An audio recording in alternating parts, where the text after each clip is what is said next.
pulling.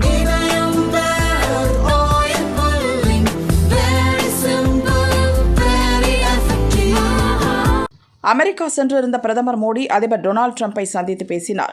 இருதரப்பு உறவை மேம்படுத்துவது, வர்த்தகம் உள்ளிட்ட பல விஷயங்கள் பற்றி ஆலோசித்தனர். பின்னர் இருவரும் கூட்டாக செய்தியாளர்களை சந்தித்தனர். அப்போது பேசிய அதிபர் டிரம்ப், அமெரிக்கா மீது இந்தியா அநியாயமாக சுங்க வரி விதிக்கிறது. இது மிகப்பெரிய பிரச்சனையாக இருக்கிறது. இது சரி செய்யப்பட வேண்டும் என மோடி முன்னிலையிலேயே சொன்னார். 30, 40 மற்றும் 70% வரை அமெரிக்க பொருட்கள் மீது இந்தியா வரி விதிக்கிறது. இதனால் எங்கள் பொருட்களை இந்தியாவுக்கு விற்பது மிகவும் சவாலானதாக ஆகிறது. இந்த பிரச்சினைகளை பேச்சுவார்த்தை மூலம் நாங்கள் சரி செய்ய இருக்கிறோம். இந்திய அமெரிக்க வர்த்தக உறவில் நியாயம் நிலைநாட்டப்பட வேண்டும்.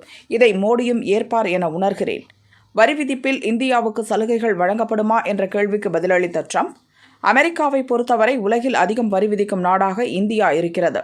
வரி விதிப்பில் கடுமையாக இருந்துள்ளனர். அதை குறையாக சொல்ல வேண்டியதில்லை. அதுவும் வணிகம் செய்வதற்கான ஒரு வித்தியாசமான வழி அது. கடுமையான வரிகளால் அமெரிக்க பொருட்களை இந்தியாவுக்கு கிட்டத்தட்ட விற்க முடியாத நிலை ஏற்படுகிறது. இந்தியாவுடன் பரஸ்பரமாக இருக்க போகிறோம். இந்தியா என்ன வரி விதிக்கிறதோ அதே வரியை நாங்களும் வசூலிப்போம். எனது முந்தைய ஆட்சியில் அவர்களிடமிருந்து சலுகைகள் பெற முடியவில்லை. தற்போது அதை எளிய வழியில் செய்ய போகிறோம். நீங்கள் எவ்வளவு வரி விதிக்கிறீர்களோ அதே அளவு நாங்களும் வரி விதிப்போம். இது அமெரிக்காவுக்கு மட்டுமல்ல, இந்தியாவுக்கும் நியாயமானதாக இருக்கும் என நினைக்கிறேன் என ட்ரம்ப் கூறினார். முன்னதாக பிரதமர் மோடி அதிபர் ட்ரம்பை சந்திப்பதற்கு சில மணி நேரங்களுக்கு முன்புதான் வரிக்கு வரி விதிக்கும் உத்தரவில் ட்ரம்ப் கையெழுத்திட்டார்.